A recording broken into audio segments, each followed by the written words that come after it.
And so for people listening who are like, okay, great, who's this person? Why are they joining the show? Give us the 30 seconds about what's interesting about you. Yes. So I'm Julia Cheek. I'm the founder and CEO of Everlywell. We are based in Austin. We are about to celebrate our 5-year anniversary, which is hard to believe. But probably the most interesting thing about me starting this company is I started a company in the blood testing space, in the direct-to-consumer space, coming with no entrepreneurial background or healthcare background whatsoever, right. And had every kind of X in the box of why you would. Right, you were a consultant, right?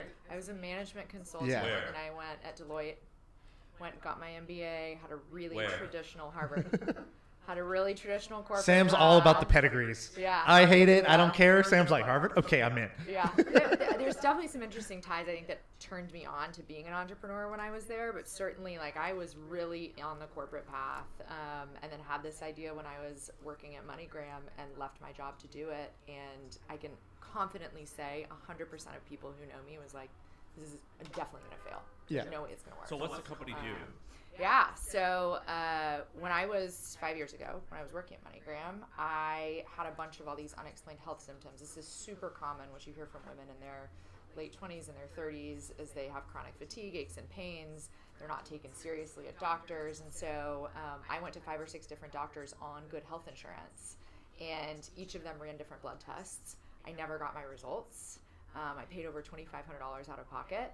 Nothing material showed up or was communicated to me. What do you mean you never got your results? Like you personally didn't receive it? I personally didn't Right, the receive doctor it. looks or at it. Even if they called me, I missed the call. Nobody ever called. They said, we'll call you if anything's abnormal. Well, what does that mean? You tested 100 different things. Just because something's not totally out of whack doesn't mean there's not interesting or useful information there.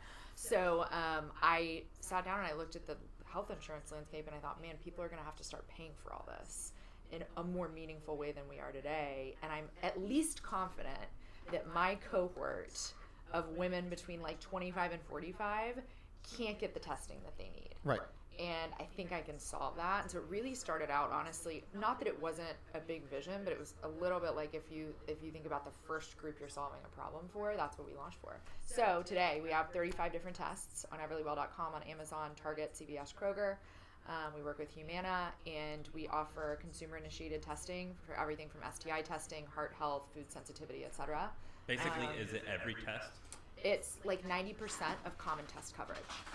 Did you what raise you would money? get from the doctor. I've raised over $50 million from 5-0, you said? 5-0 from West and East Coast VCs. That was after obviously having 3 rounds of clawing my way through funding, and then suddenly things did get easier, and we actually grew from 0 to, we did $40 million in sales last year. Yeah. In our 3rd year in operation. Is that Okay, no coronavirus, but fist pound No for the coronavirus. for the 40 million. Especially for the healthcare entrepreneur, and we have to Yeah. I have to learn not to do that. We were just talking about coronavirus. Do you guys sell coronavirus tests? Yeah, if we did, I think I wouldn't be here right Right, now. yeah, you'd be busy. doing something else, but I'm hopeful. There's progress, as we learned today from Gilead and a couple other companies. I'm hopeful someone's close on it. And but no, we don't do that, unfortunately. Are those one-time purchases, the $40 million? No, it's a combination of new customer acquisition and repeat. We have a really healthy repeat business because a lot of our tests are things like cholesterol. But it's not thyroid. recurring, is what I mean. It's not recurring. We do have enterprise contracts that are recurring for Medicare. Right. But it's a mix of what I would call one-time repeat and then actual recurring contracts, which is, there's challenges, there's good and bad. I think when you have a one-time heavy business up front, you have to build a good set of unit economics from the get-go so that you're not just optimizing on this promise of payback. Right. So that's been good for us. On the other hand, we've had to be super, super disciplined in a way that I think some consumer brands haven't been. Right. And so you're based out of Austin. You do this D2C at home test that then gets sent to a lab, a partner lab. They analyze it. You get the full report. It's here's everything. Here's what's interesting about this. You can share it. It's the way that it should be. If you didn't have to invent this. If you just asked a layperson, you're how should this work? Right. That's the description, and then you just made that happen in real life.